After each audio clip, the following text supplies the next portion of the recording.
estas festas à noite, associadas a uma campanha política antimilitarista, isso é que correspondeu a uma novidade, a uma iniciativa diferente. Havia assim bandas, por exemplo, os Clandestinos, era uma banda que tocava aqui muito. Nós tínhamos uma obrigação, entre aspas, que era os sitiados e os clandestinos abriam e fechavam o bar. A partir do momento a relação era muito grande e muito forte. Uma sala de ensaios naquela salão que vocês têm ali agora bonito, era uma sala de ensaios das K4 Quadrado Azul, do João Garcia Miguel e do Hernani Faustino. Olá, eu sou a Joana Louçã e este é o 5º episódio da 2ª temporada de Palmeiras, um palácio em revolução. Criação sonora e produção sonora de Gui Caligari. No último episódio deste um passeio por Lisboa dos anos 80. Agora vais perceber como começou o Bar das Palmeiras e como é que várias bandas se tornaram indissociáveis do edifício.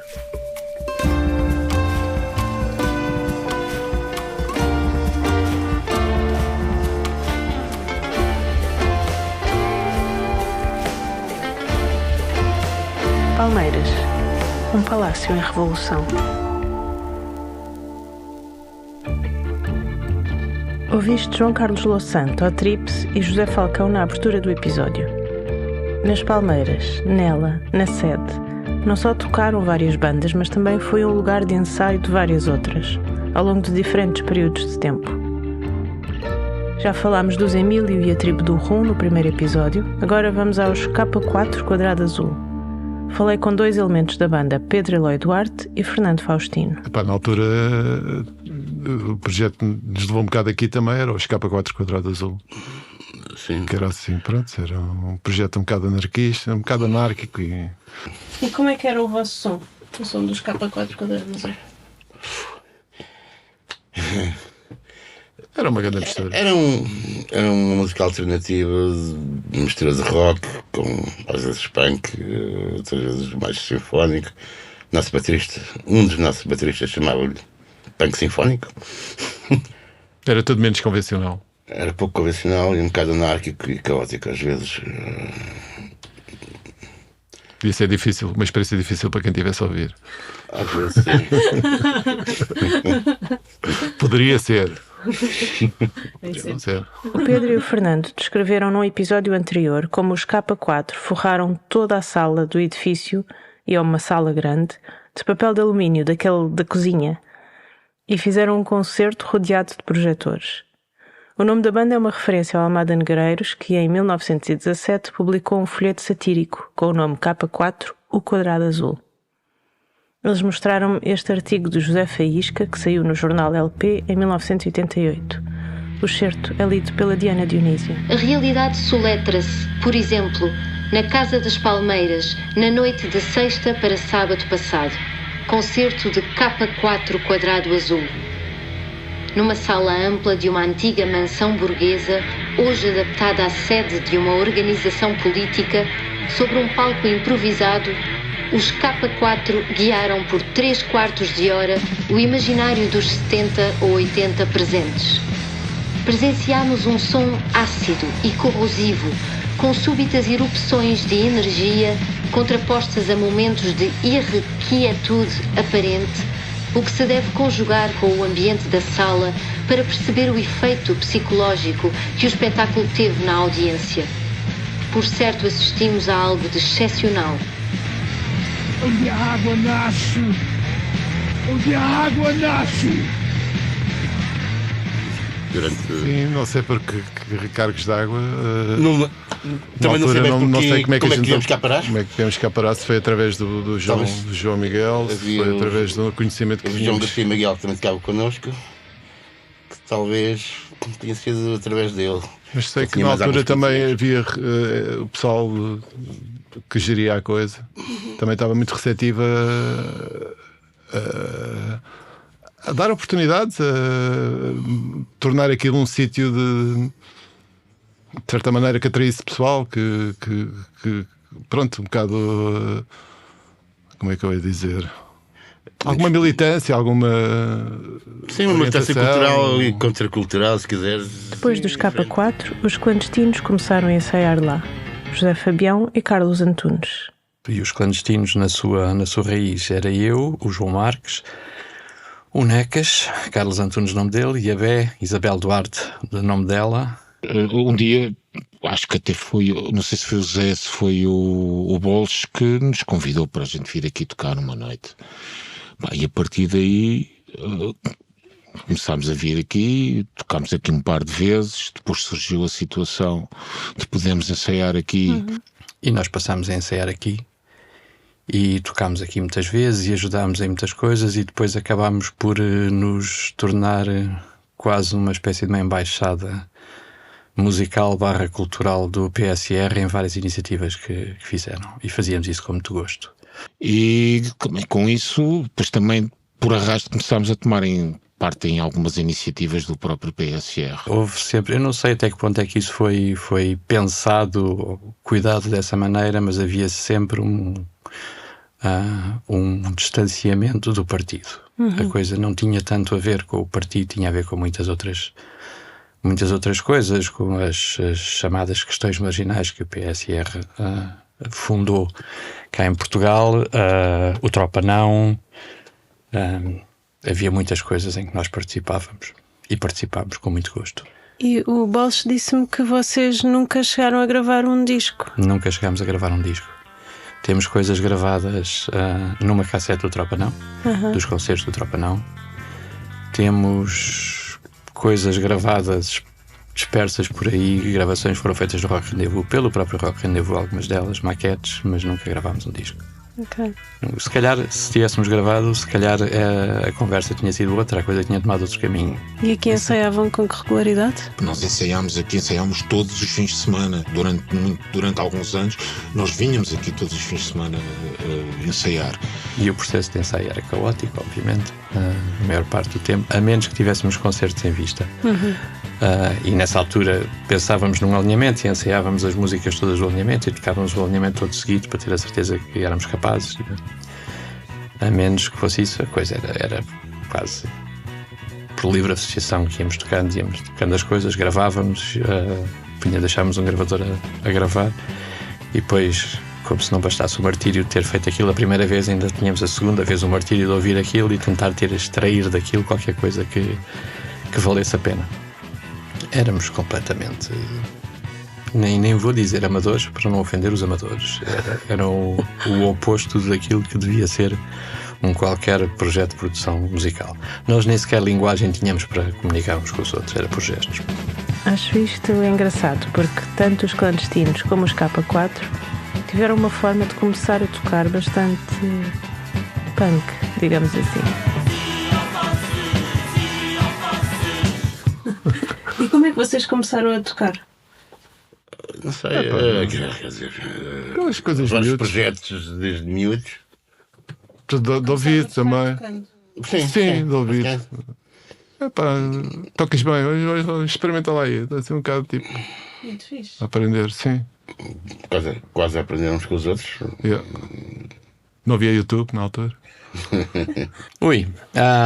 Ora, eu comecei a tocar muito novo, porque o meu irmão eu sou o mais novo de 3 irmãos. O meu irmão mais velho, tocava guitarra, e eu, na qualidade de irmão mais novo, e o meu irmão mais velho era uma espécie de figura paterna para mim, porque o meu pai fez a guerra do ultramar toda, desde 61 até 74. Eu nasci em 64, portanto, até a maior parte de 64 a 74, a maior parte do tempo eu não tinha o pai em casa, não é? Ele estava em comissões no ultramar, depois vinha uma figura assustadora, porque vinha com modos de quem ele nunca foi militar de secretária ou de secretaria, do que quer que seja. Ele andou sempre no mato, sempre à porrada, e portanto quando ele vinha com modos de quem tinha andado no mato e com a possibilidade de levar um tiro ou pisar uma mina, uma coisa qualquer, todos os dias, de modo que vinha muito bruto, e assustava-me imenso. De modo que a figura paterna para mim, até aos meus 10 anos, foi o meu irmão mais velho. Tudo o que ele fazia, eu imitava. Sem querer estabelecer uma correlação entre ter um pai militar violento que vinha da guerra colonial e ser músico, o João Pedro Almendra descreveu-me uma situação muito semelhante. É tipo tropa, levavas um bilhete, davas 2 passos atrás, o meu pai dava sempre nessa. Estás aqui, estás ali, tira as mãos dos bolsos. O meu avô era coronel, estás a ver? infantaria. Meu pai também tinha estado em Angola, que era tudo militares. Mas voltando ao José Fabião. Numa viagem de finalistas do 12º ano, no meio de uma babadeira monumental, o Necas, o meu baterista de sempre, disse: pá, eu tenho uma banda, não queres vir tocar com a gente? E pronto, lá foi. Comecei por tocar guitarra, exatamente. Depois toquei baixo, noutra banda. E finalmente, quando os clandestinos se juntaram pela primeira vez para tocar, era suposto ser o baixista e o João Marcos ser o guitarrista. E este arranjo durou talvez 15 minutos. Ao fim de 15 minutos eu agarrei no baixo e ao João disse: pá, está cá a guitarra. E pronto. E o resto aconteceu naturalmente a partir daí. Mas isso é engraçado, porque vocês aprenderam a ser uma banda sendo uma banda. Exatamente. On the job. Aprendizagem on the job. Os K4 quadrado azul. Falei com eles ontem e eles disseram a mesma coisa também. Aprenderam a tocar tocando. Decidiram fazer uma banda e... O nosso primeiro concerto no Rock Rendezvous foi com os K4 quadrado azul. Foi K4 quadrado azul, Clandestinos e Jardim do Enforcado. Outra banda é inseparável do Bar das Palmeiras. Havia os Clandestinos, eram a presença, esses sim, presença assídua. Mais tarde os Sitiados e os Clandestinos estavam muitas vezes a tocar, juntos. Mas os primeiros foram os Clandestinos, assim, esses sim pertenciam à casa. Sim. Portanto, eu estava a ver nessa altura ainda os Sitiados a tocar. E via muito com os Clandestinos, com a Bé, com o Necas. E recordo-me que há um dia em que o João põe o acordeão em cima, tipo, agora desenrasca-te. E foi a primeira vez que peguei num acordeão assim a tocar, assim para mais do que 5 pessoas, não é? Que era a banda na altura. Estou na António Arroio, consigo concretizar um dos meus grandes sonhos, ir para a escola António Arroio, meu pai lá me deixou, com tanta rebeldia, ele teve que dar o braço a torcer também. E lá fui. E é na escola, no António Arroio, em que conheço o Jorge Buco, futuro guitarrista de Sitiados, que me convida e pergunta: tu não tocas acordeão? E eu, na altura, muito tímida, porque tinha tido uma adolescência um bocadinho complicada a nível do acordeão, porque era foleiro, era pimba. Aliás, pimba ainda não se usava esse termo lá, mas era bimbo, era o termo que se usava. E então quando disse que tocava acordeão, fiquei assim um bocadinho: ai, será que digo, será que não digo? É bom ou mau? E lá disse: sim, claro, toco acordeão, toquei acordeão. Parei na minha adolescência, justamente por esse grupo de amigos achar que era foleiro, mas depois acho que me vingo bem em Sitiados. Eu tive a sorte de falar com muitas pessoas muito incríveis para esta temporada, mas é difícil esconder o entusiasmo que senti a falar com a Sandra Batista. E acho que dá para perceber nos meus risos. Voltando à história. E aquilo era incrível. Eles faziam jam sessions, eles depois tocavam também um espetáculo um e um espetáculo outro. Porque houve alguma sobreposição entre as bandas, várias. Sitiados e Clandestinos era incrível. Eles eram incríveis. Havia ali uma cumplicidade muito grande entre a Bé e o João também a tocar. Houve um período que tivemos quase umbilicalmente ligados. A cassete do Tropa Não foi misturada por mim e pelo João Aguardela, por exemplo, em casa dele. A relação era tão próxima que li em vários lugares que o João Aguardela dedicou a música Vida de Marinheiro ao Carlos Antunes. Quis confirmar isto no livro do CD, mas lá não encontrei nenhuma referência, mas vi que nos agradecimentos do disco aparecem alguns nomes familiares, de quem já vou falar a seguir: José Falcão, João Carlos, José Carvalho e Massarico. Sobre o mistério do marinheiro, o próprio Carlos Antunes elucidou-me e disse que o João Aguardela dizia isso em tom de brincadeira informal entre as duas bandas, José Fabião e Sandra Batista. E eram pessoas muito diferentes, éramos todas pessoas muito diferentes, mas dávamos todos muito bem, complementávamos todos muito bem, admirávamos muito o trabalho uns dos outros. Eu acho que tínhamos nós mais razão para os admirar do que eles a nós, mas isso agora são discussões. Tivemos uma particularidade, uma coincidência estranhíssima, que foi: concorremos a concursos do Rock Rendezvous em anos consecutivos e ambos ficámos em segundo lugar. Repara, na altura, Sitiados vai conquistando público naquelas salas em que ninguém tocava, não é? Ou aquelas garagens. Depois fica em segundo lugar no 5º concurso do Rock Rendezvous. E é aí que ganha uma certa projeção. E isso em 88, 89. E é a partir daí que Sitiados começa a ser convidado para Terriolas, para sair um bocadinho mais de Lisboa. E aí sim, faziam muitos espetáculos. Sitiados chegaram a fazer 80, 90 espetáculos por ano. Uau. Sim, incrível. Incrível. E na altura tocava-se era no verão, não se tocava no inverno. Sim. E eles tinham um clube de fãs, de pessoas que iam atrás deles. Portanto, sem publicidade nenhuma. Sim, sem publicidade nenhuma. Sem redes sociais. Sem redes sociais. Nenhumas, zero. E em 91 estamos em estúdio, estamos a gravar. O Tosé Brito aceita a proposta de gravar o disco para Sitiados. Pronto, ele achava que íamos vender para aí que uns 1.000, 2.000 discos, se vendêssemos 2.000 discos, acho que era 2.000 discos, assim que ele disse. Já era porreiro, já ganhava aqui o disco. E o facto é que vendemos 40.000 na altura, foi uma coisa impensável. Sim. Vendo as coisas agora, nos dias de hoje, e olhando para trás, há 30 anos atrás, é natural. Tudo aquilo que se passou com Sitiados foi um fenómeno, atenção, porque foi quase um dia para o outro. Mas as pessoas vinham numa época muito negra, muito depressiva. Vinham todas para dentro.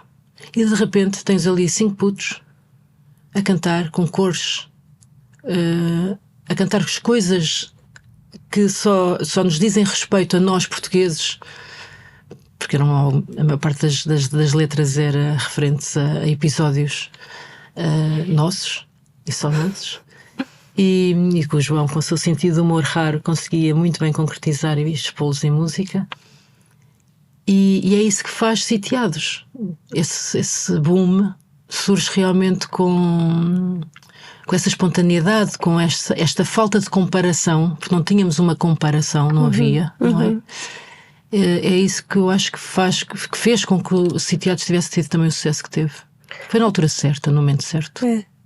E é engraçado porque isso que estás a dizer de ser não sei, desse lado único, eu estive a ouvir recentemente, e a vocalização é muito engraçado, porque não se ouve, ninguém mais fazia aquele tipo de vocalização, quase. Sim. Tem um lado não fado, mas tem um lado não fado. É. Gostei dessa. E na altura o fado era muito mal visto. Quem gostava de fado não podia ser teu amigo. Agora estou assim a exagerar, mas era um bocadinho isto. Fado era uma coisa horrível. Horrível. Reacionária. Completamente. Esquece fado. E é giro, porque depois o João conseguiu introduzir ali o fado, o gozo que o João tinha em cozinhar ingredientes. Pôr o pop, o fado, o rock, o punk, aquela energia toda punk, mas depois é a atitude punk também, mas depois com aqueles ingredientes todos, de folclore, de tudo, trazia esse charme todo. Muito depois dos Sitiados, Clandestinos e K4, os Rola na Beat também ensaiaram ali. Mas agora vamos ao início de tudo.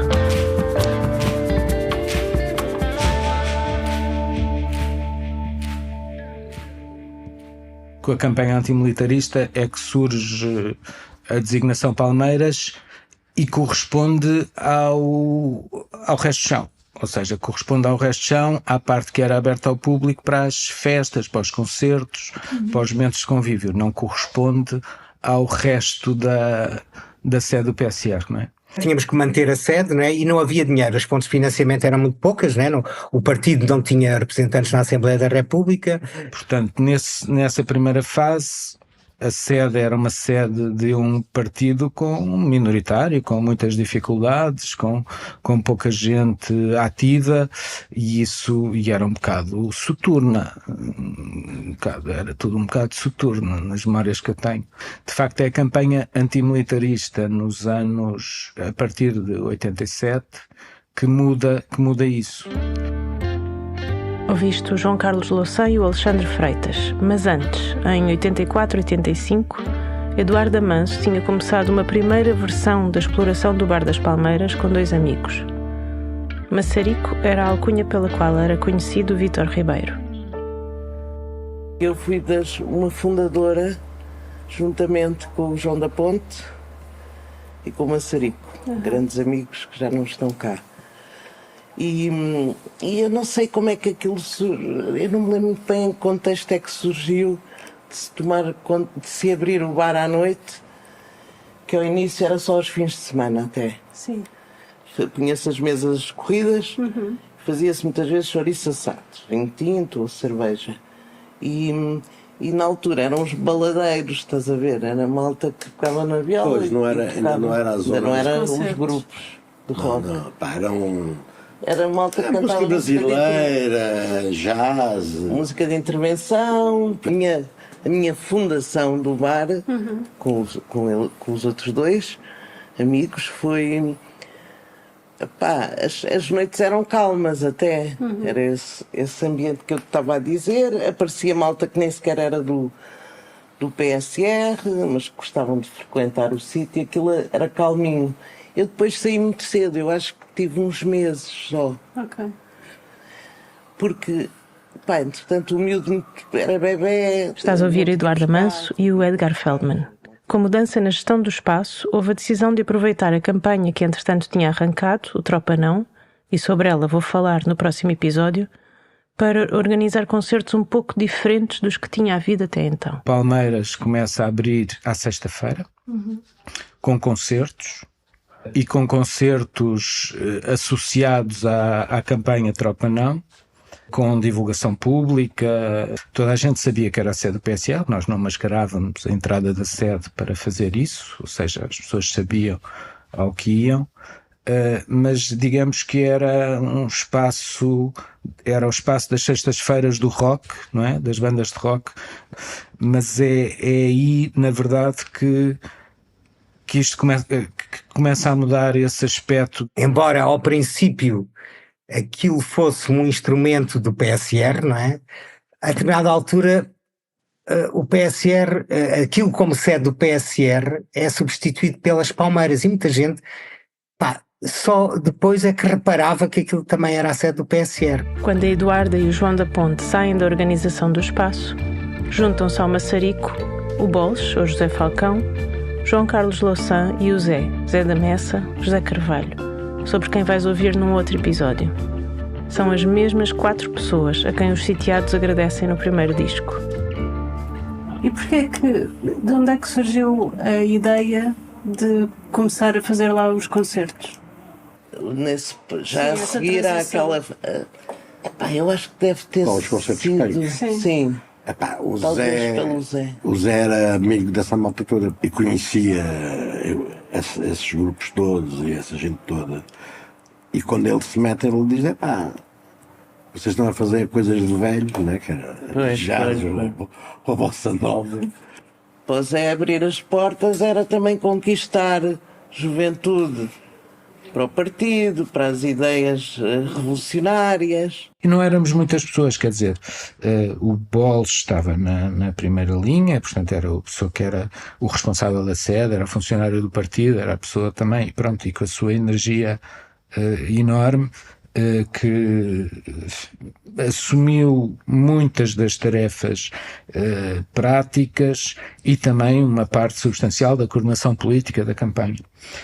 O Zé da Messa era a pessoa, era o operacional, digamos assim, das festas. Era a pessoa que provavelmente se relacionava mais diretamente com as pessoas das bandas, que garantia que a cerveja estivesse lá, que houvesse gelo para a cerveja estar fresca e que estava do princípio ao fim nas coisas. Depois houve o Maçarico, o Vítor Ribeiro também foi uma pessoa dessa altura, muito presente e muito importante nessa fase. E eu com mais um par de jovens, dos mais jovens, o António Grelo, o Henrique Gil, devo-me estar a esquecer de alguém, evidentemente, mas portanto éramos as pessoas do núcleo de juventude que eram puxadas por esta malta mais velha que eram puxadas para assumirmos tarefas, para fazermos coisas, para estarmos lá, para garantirmos também as festas. As pessoas começavam a chegar cedo, muitas vezes até havia comida. Nós montávamos o bar, portanto havia ali um grupo que preparava as coisas e dispunha, também não havia assim muito para preparar, mas pronto, havia ali algum cuidado a ter. Já uma coisa organizada, havia um grupo de 4 pessoas que estava aqui no bar de 2 a 2, que fazia jantar e que era o jantar para os músicos e para quem estava cá a trabalhar. Esparguete com salsichas, eu acho que isso deve vir já da altura que infelizmente alguns fizeram o serviço militar obrigatório, mas é a receita mais simples, aquilo levava também um bocadinho de tudo, mostarda, sei lá o que é que se metia para dentro. Jantávamos todos em grupo, normalmente havia alguém que tratava do jantar, aquelas coisas muito do it yourself, muito fixe, na altura era. Não. Achávamos. Falaram da massa com salsichas. Massa com salsichas. Sim. Há tripes, não sei se ele te contou, era aquela piada, o gajo dizia sempre, aposto que o jantar é arroz de frango. Sim, era aquele típico, pronto, mas era o desenrasca, não é? O pessoal estava lá também um bocado e comíamos todos, não é? Na altura também não havia tanta preocupação, se calhar, com a alimentação. A maior parte do pessoal ainda não ligava se era vegan ou vegetariano. Acho que as salsichas sabiam ao melhor lombo e à melhor carne do talho. Deixando a gastronomia de lado, como era a organização das noites e do espaço? E nós não tínhamos aparelhagens, não é? E portanto os músicos tinham que trazer as aparelhagens e não recebiam nada por isso e portanto cobrávamos um bilhete que dava direito a uma cerveja e entravam, pronto. Okay. Estás a ver? Portanto era uma coisa mesmo simbólica. E esse dinheiro ia metade para a banda, não era? Ia metade para a banda, exatamente. Metade ia para a banda, porque às vezes nem sequer dava para pagar o porem lá a aparelhagem, porque eles tinham que vir de táxis. E depois íamos tomar café, e só depois é que se abria o bar. Sabia a música e começava lá para as 11 e tal, meia-noite. Fomos começando a chatear as bandas todas. E elas começaram a saber que aqui havia, e portanto já não precisavam chatear, e havia, portanto tínhamos uma lista. E tu estavas a contar-nos lá em cima que chegaste a fazer turnos aqui. Sim, claro, fazíamos todos. Uma das coisas que era fascinante era a responsabilidade e a confiança que se sentia, que era dada a uma pessoa que tinha ali entrado ali pela porta adentro e que de repente já estavam a dizer, olha, tu fazes isto, ficas a tomar conta disto, e isso foi muito marcante e muito formador. Depois arrumar e depois fazer o que fosse preciso. Sim, foram noites incríveis em que depois saíamos às 4, 5, conversávamos e depois íamos para a Feira da Ladra, por exemplo, ou sabe, porque normalmente o Bar das Palmeiras era às sextas-feiras à noite. Mas a maior parte das pessoas fazia isso, porque era aqui na Graça, a malta ficava aqui a dormir, depois ia logo de manhã para a Graça e uns com banca, fazer banca mesmo, porque era também a forma de subsistência de algumas das pessoas nessa altura. Ouviste neste último trecho João Carlos Louçã, Alexandre Freitas, Eduardo Amanso e Edgar Feldman, Ana Alexandrino, José Falcão, o Bols, Luís Morgadinho, Fernando Faustino e Pedro Eloy Duarte, Tiago Gomes, Luís Osório, José Luís Peixoto e Dina Nunes. Este episódio está quase a terminar, mas antes disso, José Falcão, José Fabião e Carlos Antunes. E havia alguma relação das bandas com o PSR? A relação era a gente conhecer-se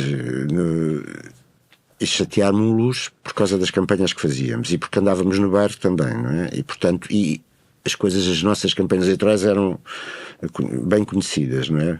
O pessoal achava piada à forma como a gente fazia coisa e depois começaram a perceber e a trabalhar e a estar connosco e a fazer parte de Tropa Não. A gente fez o concerto no Rock Rendezvous 2 dias, mas o Tropa Não, esse concerto foi sendo preparado, digamos assim, até ao longo dos anos através das bandas que vinham aqui tocar e pronto, e as bandas inscreviam-se.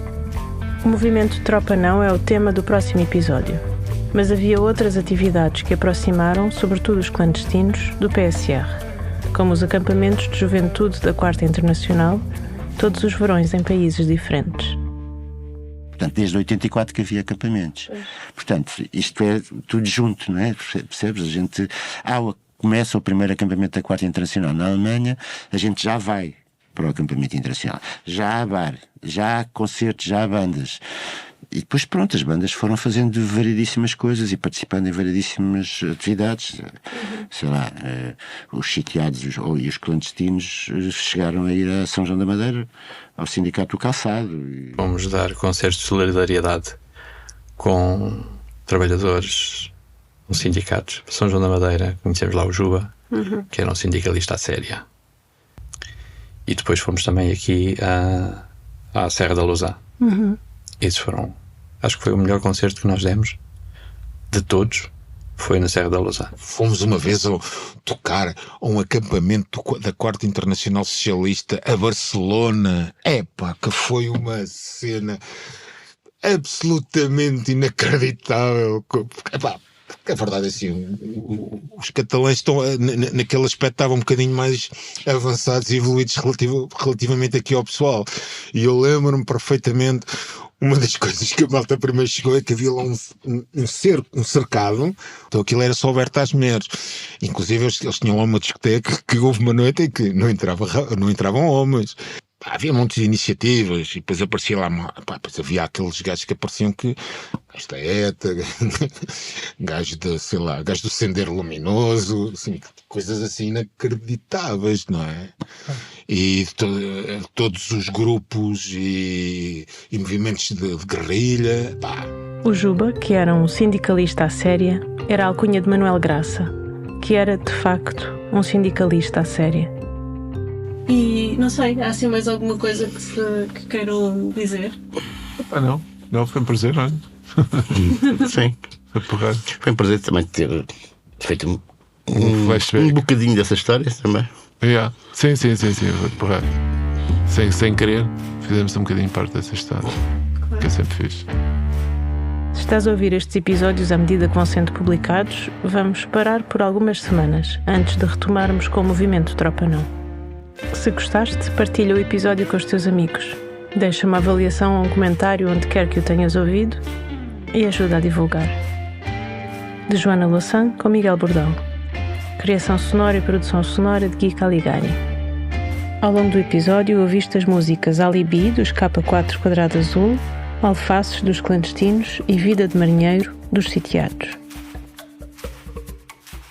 Participaram neste episódio Alexandre Freitas, Ana Alexandrino, Carlos Antunes, Diana Dionísio, Dina Nunes, Edgar Feldman, Eduardo Amanso, Fernando Faustino, João Carlos Louçã, João Pedro Almendra, José Fabião, José Falcão, José Luís Peixoto, Luís Morgadinho, Luís Osório, Pedro Eloy Duarte, Sandra Batista, Tiago Gomes e Totrips. A todas estas pessoas, muito obrigada. Segue Palmeiras, um palácio em revolução na tua plataforma de podcast, deixa a tua avaliação e envia os teus comentários.